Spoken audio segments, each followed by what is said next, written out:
EdTech Mondays is brought to you by the MasterCard Foundation in partnership with NTV Uganda. Who are we? Can't wait to learn! Who are we? Can't wait to learn! Who are we? Can't wait to learn! Can't wait to learn! Can't wait to learn! Welcome to EdTech Mondays, brought to you by the MasterCard Foundation. And yes, our topic and theme of this discussion is about systemic adoption of inclusive educational technology, running this November only on NTV. Welcome to the show as I get my panelists to sit down and we delve into this rich education. Welcome to EdTech Mondays. I am Sean Chimboli. Master Richard, as we call Yes. tell us about this class. It is a digital technology learning where children learn using tablets and they learn literacy and numeracy skills using this tablet. I see each one of them has a tablet. Yes. And a set of earpiece. What are they learning? On this tablet, they learn two areas, mainly that is literacy and numeracy. And yes, this tablet, each session, a child has a headset so that when they are learning, they don't interfere each other. And this kind of learn is self-paced learning. Self-paced learning. A child learns at his or her own pace. This is the teacher report. This is the one I can tell that Niyonzima Pascal started at level 1 in reading. Now is at level 9. So as a teacher, I'm able to see the progress of each learner and identify those who are failing, what could be the cause. Then I'm able to support. So when you get the tablet, what happens? You tell me the process. You open, after opening, you find here your name on top, and then you put your password. But your name was not there on top, there was a bus. No?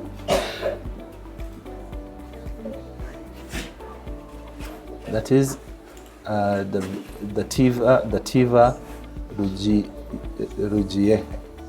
Okay, then you enter. I want to see where you go. You tap on your name, and then you put your password. I have seen your password, okay? I'm going to copy your notes. Now the tablet is loading. That's the bus that you're telling me. After it loads, let's wait for it to load and we'll move on. What are you writing? You find where mine is. My Tola. My. This is interesting. Okay. Tola, you just want to go Tola, I think. Tola twice. So you match the words. It's about matching. Yeah. Briefly, what are some of the challenges? Challenges, one, the major challenge we are facing, we have the accessories like the headsets break down. Sometimes when the session is going on, few tablets can freeze. You know, those are gadgets. It can freeze. But as teachers, we know how to overcome some of the challenges. Sometimes the game can crash, but the district now, as we talk, Watched Alliance is working with the Central District local government, and now it's most the district now supporting like the IT from the district. They come and rectify that challenge. Thank you very much. Yes. Thank you. We are sitting in the compound of Buyondo Primary School. Buyondo Primary School is located in Nakivale, a refugee camp, as many refer to it. It became a settlement. It's the oldest refugee camp in Africa. It houses a really huge number of people from all walks of life, popular from Rwanda, popular from Burundi, the Democratic Republic of Congo, and lately also to include people from Sudan. So when we get into the topic the topic and theme of what makes us to sit down here is something that is not far away from all the educational technology topics that we have had over period and time. But this time around, it's beyond pilots. When we say beyond pilots, we are talking about other factors that contribute to a project coming through. And then it's piloted, and after some time, you do not see it, or it goes away. So without wasting time, to be quite deliberate about our topic and subject of discussion is systemic adoption of educational technology that is inclusive in Uganda's curriculum. Is that possible? And how do we go about this? The young people are here. They are all over. You might hear some background noise. They come from all different walks of life to come here. They trek a distance to come and study from Buyondo Primary School. Welcome to the show. This is EdTech Mondays, brought to you by the MasterCard Foundation, the Regional Center for Innovative Teaching and Learning, in partnership with NTV Uganda. And well, let me introduce the people who are on the show this time around. On my immediate right is Jones Baine. Jones Baine is from the district of Isingiro, and his particular title comes with being assistant cow. It's good to have you on the show and help me with the titles if I get them right. Thank you very much, Mr. Shodi Chimuli. John Zavene, my name. I'm Assistant Chief Administrative Officer for Isingiro. On the show as well, ladies and gentlemen, please do welcome Grace Kiria. Grace Kiria is from War Child Alliance in Uganda. Under a program called Can't Wait to Learn, she's at the forefront and she'll be telling us on how this works. It's good to have you on the show, Dr. Grace. And on the show, I have another doctor. That's Dr. Tuhame Moses. Is here to tell us about how information and communication technology goes past the National Curriculum Development Center and how it's implemented into inclusive learning, especially using educational technology. It's good to have you on the show, Dr. Moses. Thank you. This question will go to you, all of you generally. We are talking about an app that is being used by a group of children that we would refer to as vulnerable because of their background, they're refugees and the like.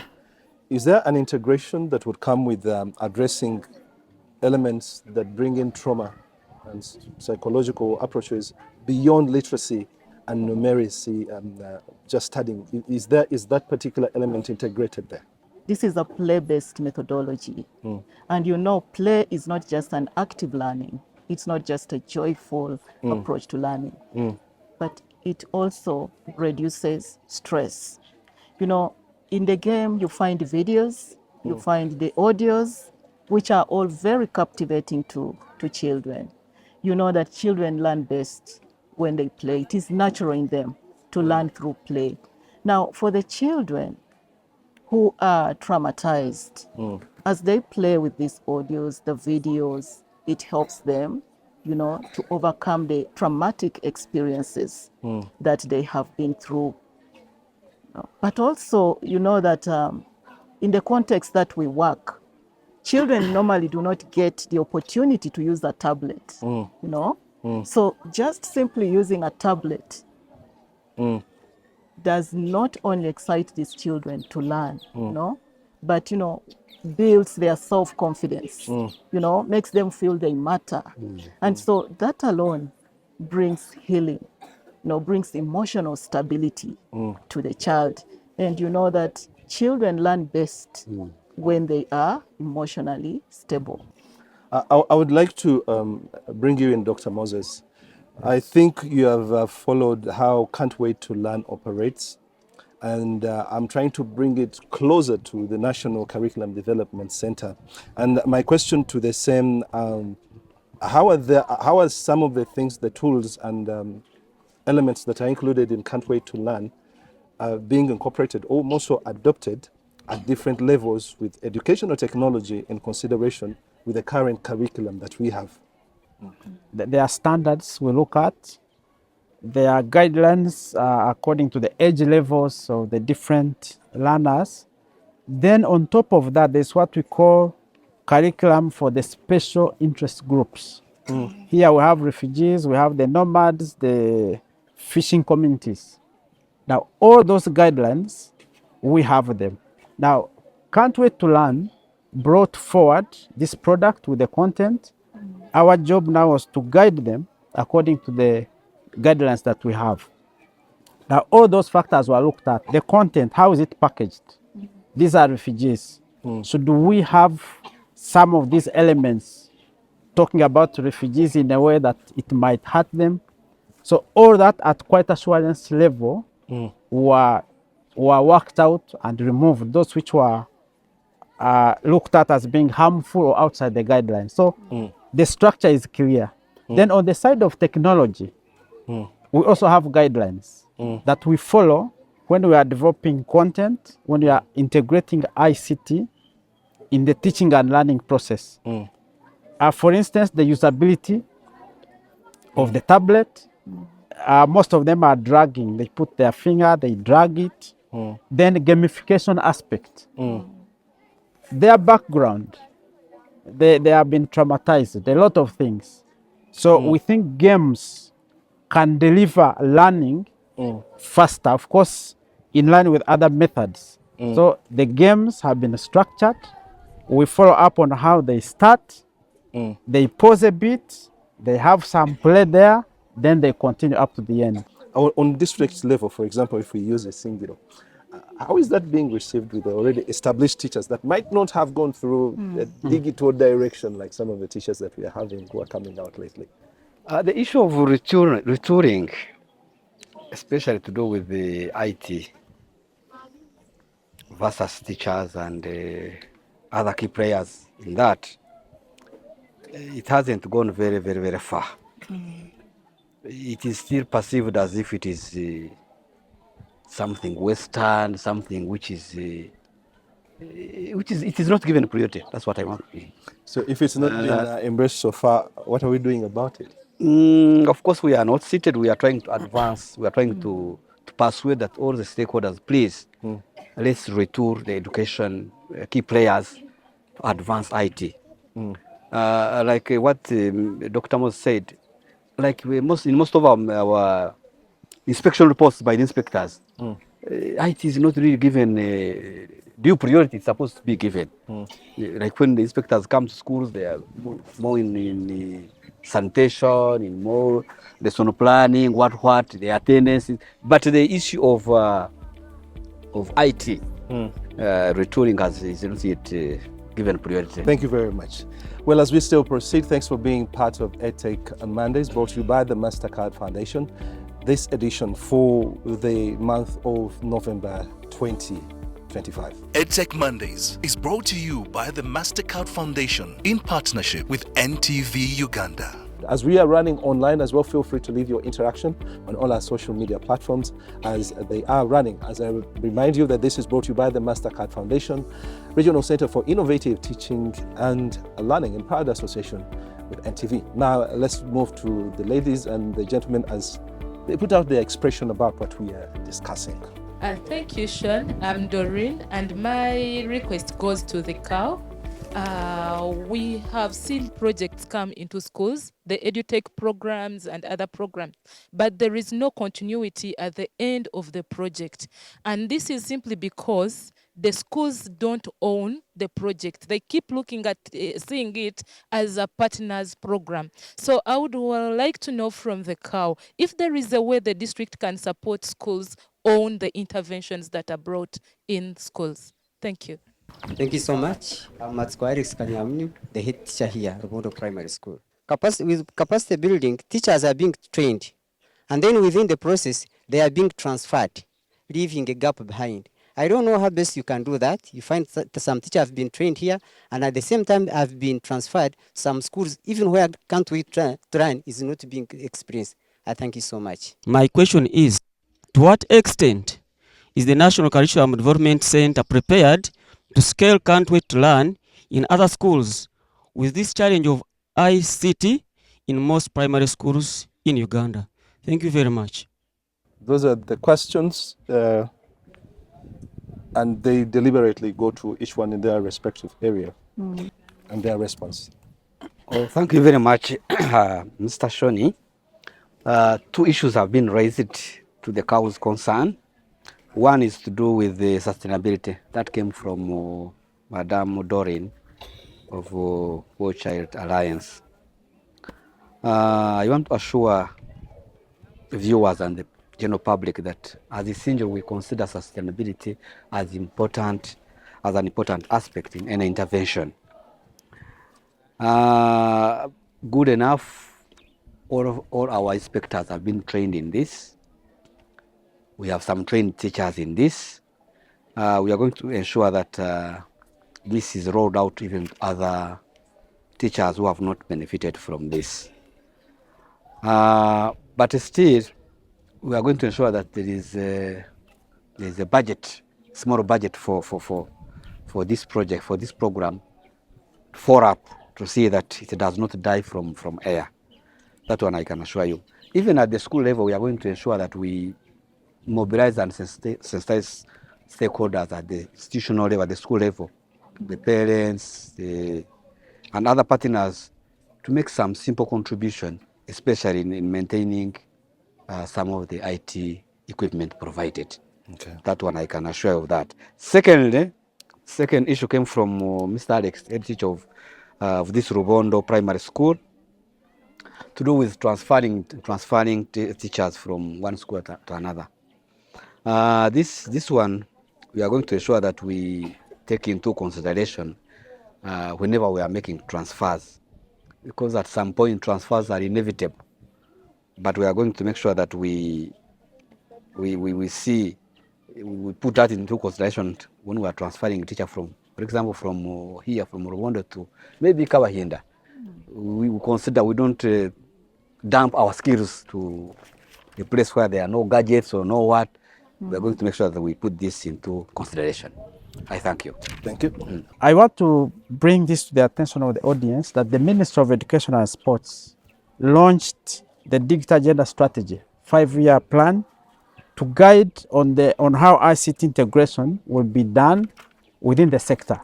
And it is detailed. It shows the aspects of digital content development.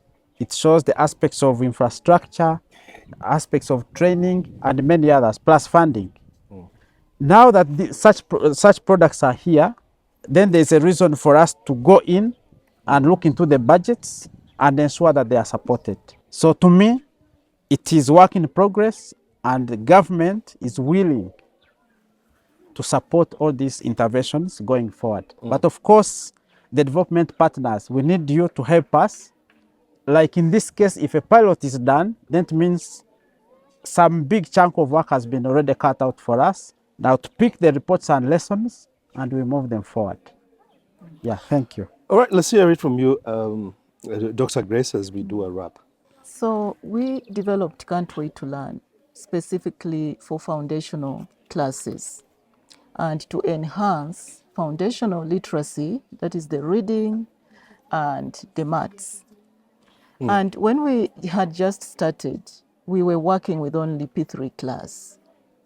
But we realized that with the same resources, we can actually reach the whole school. So we are shifting the implementation model, from one class to the whole school approach, which means that if a child, has been using Can't Wait to Learn in primary 1, they will progress with it up to primary 2, primary 3, 4, 5. And you know that in our context, even in primary 7, you'll find a child who cannot read. You know that currently the learning crisis, for Uganda is at 89%, meaning that children that complete primary 7, 8 out of 9 cannot actually read. So which means children are completing primary education without basic reading skills. And that's why we would like to push it forward, so that even children in P7 that have not yet developed those foundational skills can benefit from the Can't Wait to Learn. Thank you very much. Being a refugee school, it had some issues of dropout and absenteeism. Due to the fact that we are implementing Can't Wait to Learn, where learners learn through technology, it has encouraged them always be at school and participate on a daily basis. It has improved performance in numeracy and literacy, whereby most of the activities are being done over the tablet. With time, it would be good if it can easily be enrolled to all classes, because it has recently happened whereby learners, this is the third term, where learners are to be promoted to another class, where learners decide not to be promoted in order to remain in P3, where Can't Wait to Learn is being implemented. And it would be my appeal in some days to come those gadgets be taken to some other classes, or classes be enrolled to Can't Wait to Learn. I think it will be of great importance for both the community and the school at large. The school in 2022 enrolled with the Can't Wait to Learn Alliance program, and they donated 40 computer tablets, and we've been using those computer tablets for primary 3 class. The children have done well because the enrollment have increased, and even the fluency of the learners is good.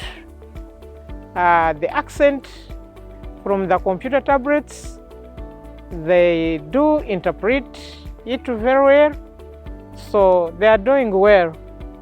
In numeracy, they know how to add, subtract, angles, and all those.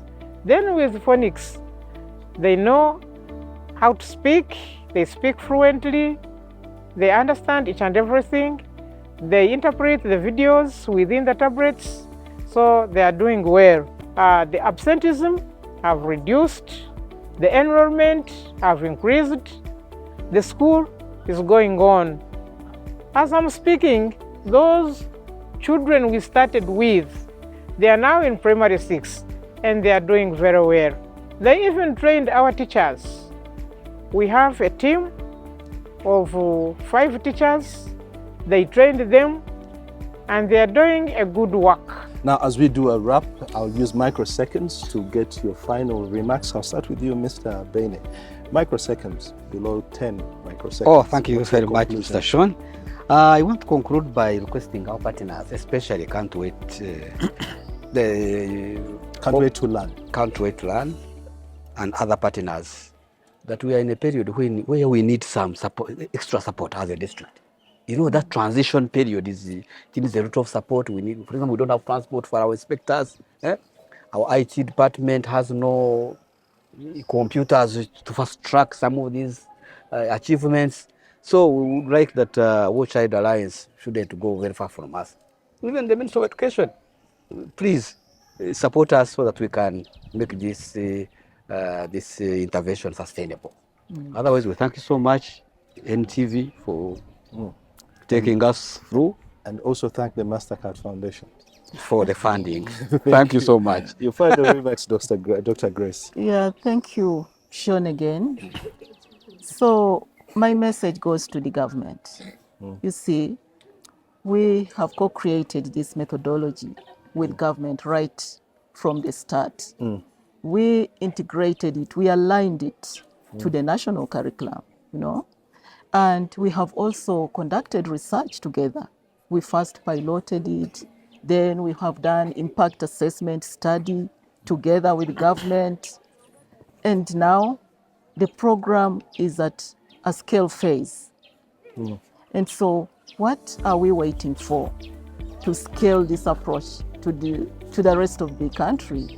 So I call upon the government really to work with us, you know, to take this methodology as an opportunity for us to enhance, you know, the learning outcomes for the children of Uganda. Thank you very much. Yes. And Dr. Moses. I can't go without thanking MasterCard Foundation for really supporting these interventions. And the media, many times we package things well, but they don't get out. NTV, thank you so much for working around the clock to ensure that the public gets to know about this. And who knows, they also come and join us as we move technology forward. Thank you so much. Thank you indeed. Thank you very much. As we come to a close, thank you very much for watching up to this particular moment. Our social media platforms are active. I just look out for the MasterCard Foundation Center for Innovative Teaching and Learning. Look out for NTV Uganda. We normally have this running live. Like, follow, share, and importantly, comment about our subjects and topic of discussion as we conclude this November edition 2025 with the theme and topic, Systemic Adoption of Inclusive Educational Technology in Uganda's curriculum. Wasn't it a thought-provoking edition? Please let us know and we'd like to get in touch with you. Special thanks to the MasterCard Foundation. We were able to come here and interact with not only refugees, not only girls, but also we talk to the vulnerable people and people with disabilities to put together a conversation that brings out the real meaning of education, but of course with the introduction of educational technology. We'll be seeing you on another edition. My name is Sean Chimuli. EdTech Mondays is brought to you by the MasterCard Foundation in partnership with NTV Uganda.